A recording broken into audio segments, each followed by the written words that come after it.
Subalit ngayon po, ang mahal na apo ay matindi rin po yung sinasagupa.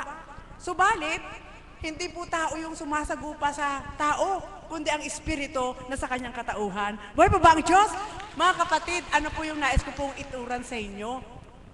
Napakalaki po ng pagkakaiba.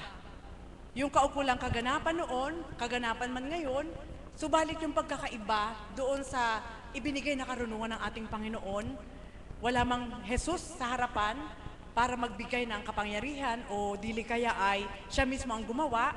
May Espiritu Santo naman po na sa pamamagitan ng ating mahal na Apo Kunching, kung tayong lahat po ay tatanggap ng kanyang mga aral na mula sa ating Ama, kayo po ba nakakadama na araw-araw may nababago sa inyo? Amen? Araw-araw po may bagong putahe ang ating Panginoon. At yung putahe po na yun na ibinibigay niya araw-araw, hindi nakasasawa. Amen? Ikaw mismo sa sarili mo mararamdaman mo na mayroong bahagi ang Diyos sa buhay mo na may bago na naman siyang padala sa iyo na hain sa araw na ito. Kahit nasa tahanan ka, yung kaganapan sa araw-araw mong buhay, may laging bago na hain ang Diyos sa iyo. Kaya nararamdaman mong lumalalim yung kapangyarihan na ipinagkakaloob sa iyo ng Ama. Amen po ba yun? Buhay po ba ang Diyos? Mga kapatid, yan po yung kaukulan na sa dakong ito, sabi ko nga po sa inyo, hindi man po naghahasik ng mga material na bagay para mabusog tayo bilang lupang katawan.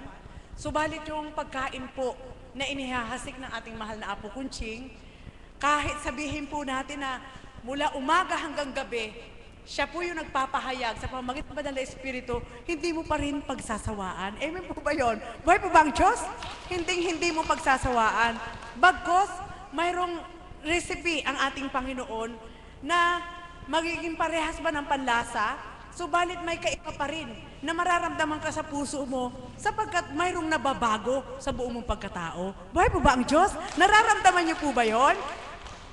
At yun po yung kaukulan na kung hindi man nabibigyan ng pansin ng mga tao, ikaw mismo sa katawan mo, sa bawat pakikinig, sa bawat kaukulan na pagtanggap mo, bawat araw, maging ikaw isang araw, marirealize mo na ang sarili mong hindi ka na wala ikaw, yung dating ikaw. Amen po ba yun? Buhay po ba ang Diyos? At yan po yung natanggap ko po sa dakong ito, na kapag nag-uusap po kami nila kapatid na Marie, ang mapalad lang po kami dahil kami pong mga alagad sa San Roque, halos kami pong tatlo, si kapatid na Pearl, si kapatid na Maris, ako, pag nag-uusap-usap po kami, hindi na po kami namin pinag-uusapan yung pantaong gawain. Kung may pantaong mang gawain, nalalagyan po ng kaukulang angkop na